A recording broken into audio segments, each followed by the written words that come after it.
ఆంధ్రప్రదేశ్లో కూటమి ప్రభుత్వం భోగాపురం ఇంటర్నేషనల్ ఎయిర్పోర్ట్ ప్రారంభోత్సవ కార్యక్రమాన్ని అత్యంత ప్రతిష్టాత్మకంగా తీసుకుంది. పెద్ద స్థాయిలో ప్రచార కార్యక్రమాలు నిర్వహిస్తుంది. వారం రోజులుగా ఈ భోగాపురం చుట్టూ భారీ హంగామా సృష్టిస్తుంది. ఉత్తరాంధ్రకే ఇదొక మేలిమలుపు అనేటువంటి రీతిలో ప్రచారానికి సిద్ధమవుతుంది. అందుకు తగ్గట్టుగా ముఖ్యమంత్రి దగ్గర నుంచి దాదాపు క్యాబినెట్లోని సగం మంత్రులు పైగా ఈ వ్యవహారంలోనే తల మునకలై ఉన్నారు. కానీ ఇలాంటి సమయంలో కూడా జనసేన పార్టీ పాత్ర మీద, జనసేన పార్టీ నాయకత్వం చొరవ మీద అనేక రకాల ప్రశ్నలు ఉదయిస్తున్నాయి. మొత్తంగా ఈ కార్యక్రమంలో జనసేన పార్టీకి ఎక్కడ పాత్ర ఉన్నట్టు కనిపించట్లేదు. చివరికి ఆ భోగాపురం ఎయిర్పోర్ట్ ఉన్న నియోజకవర్గం నుంచి జనసేన పార్టీ నాయకురాలు ప్రాతినిధ్యం వహిస్తున్నారు.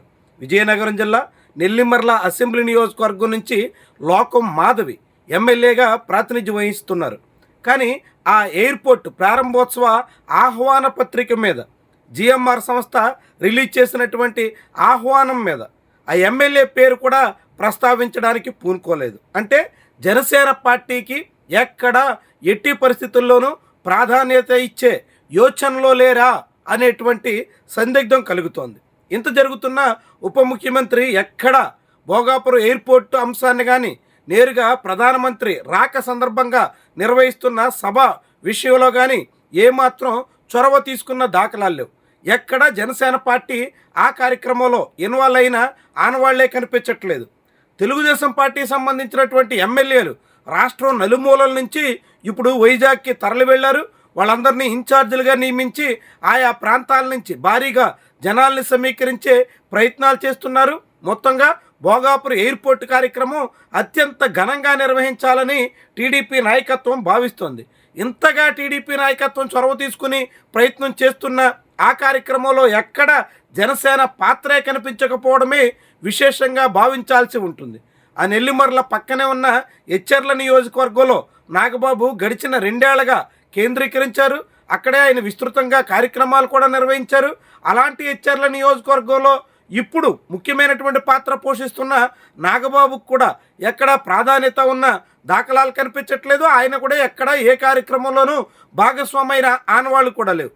అదే సమయంలో ప్రభుత్వ పరంగా భోగాపురం ఎయిర్పోర్ట్ ప్రారంభోత్సవ కార్యక్రమంలో టీడీపీ చాలా చొరవగా దూసుకుపోతుంటే, రెండో వైపు ఆ పార్టీ తరపున ఇంటింటికి తెలుగుదేశం అనే కార్యక్రమాన్ని కూడా పిలిపించారు. ఇంటింటి తెలుగుదేశం కార్యక్రమంలో పల్లెపల్లెన టీడీపీ హయాంలో 2 ఏళ్లు నిండిన కాలంలో సాగించినటువంటి అభివృద్ధి కార్యక్రమాలని ప్రచారం చేసుకునే ప్రయత్నంలో ఉన్నారు. ఆ సమయంలో తెలుగుదేశం పార్టీ రూపొందించిన కరపత్రంలో కూడా ఎక్కడ జనసేన పార్టీ ప్రస్తావన, జనసేన నాయకుడి ఫోటో ఇలాంటివేమీ లేవు అని జనసేన పార్టీ శ్రేణులే సోషల్ మీడియాలో గగ్గోలు పెడుతున్నారు. కూటమిగా అభివృద్ధి సాధిస్తే, కూటమిగా ఏదైనా మెరుగైన ఫలితాలు దక్కి ఉంటే దాన్ని తెలుగుదేశం పార్టీ తన ఖాతాలో వేసుకుని, టీడీపీ వల్లే ఇవన్నీ జరిగాయని చెప్పుకుని, టీడీపీ ద్వారానే రాష్ట్ర ప్రజలకు మేలు జరిగిందన్నట్టుగా సూత్రీకరించుకుని జనసేన పార్టీ పాత్రను కానీ, జనసేన పార్టీ నేత ప్రమేయాన్ని కానీ పూర్తిగా ఇగ్నోర్ చేస్తుంది అంటూ జన సైనికులు గగ్గోలు పెట్టే పరిస్థితి అయితే కనిపిస్తుంది. అయినా టీడీపీ అక్కడ ఖాతరు చేయట్లేదు. అది పార్టీ కార్యక్రమం కాబట్టి, తెలుగుదేశం పార్టీ నిర్వహిస్తున్న కార్యక్రమం కాబట్టి, టీడీపీగా ఈ ప్రభుత్వ హయాంలో చేసినటువంటి ఘనతను తాము చెప్పుకునే హక్కు మాకుంది అన్నట్టుగా టీడీపీ సాగుతోంది. కానీ జనసేన పార్టీ మాత్రం కూటమిలో భాగస్వామిగా ఉండి, కూటమిగా అన్ని పక్షాలు కలిసి సాధించిన విజయాల్ని టీడీపీ ఎలా తన ఖాతాలో వేసుకుంటుంది అని లోలోన మదన పడుతున్నట్టు కనిపిస్తుంది.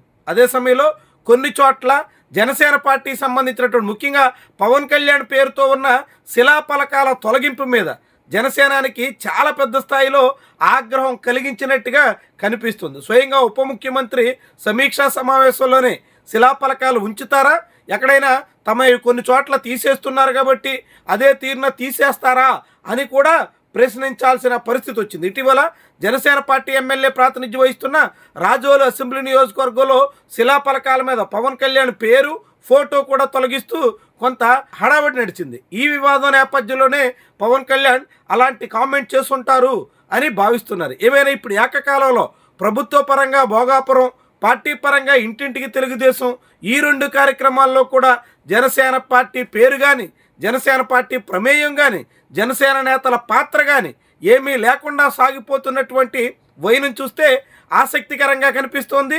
రాజకీయంగా ఇది ఒక కీలకమైనటువంటి అంశంగా చూడాల్సి ఉంటుంది.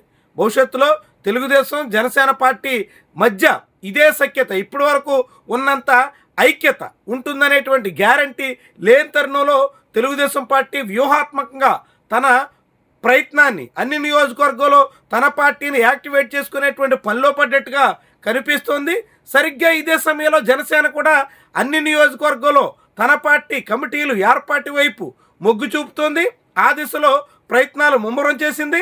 తద్వారా ఇరు పార్టీలు ఎవరికి వారే అన్ని చోట్ల బలోపేతం కావాలనేటువంటి ప్రయత్నానికి పూనుకుంటున్నటువంటి తీరు రాజకీయంగా అనేక ప్రశ్నలకు ఆస్కారం ఇస్తుంది.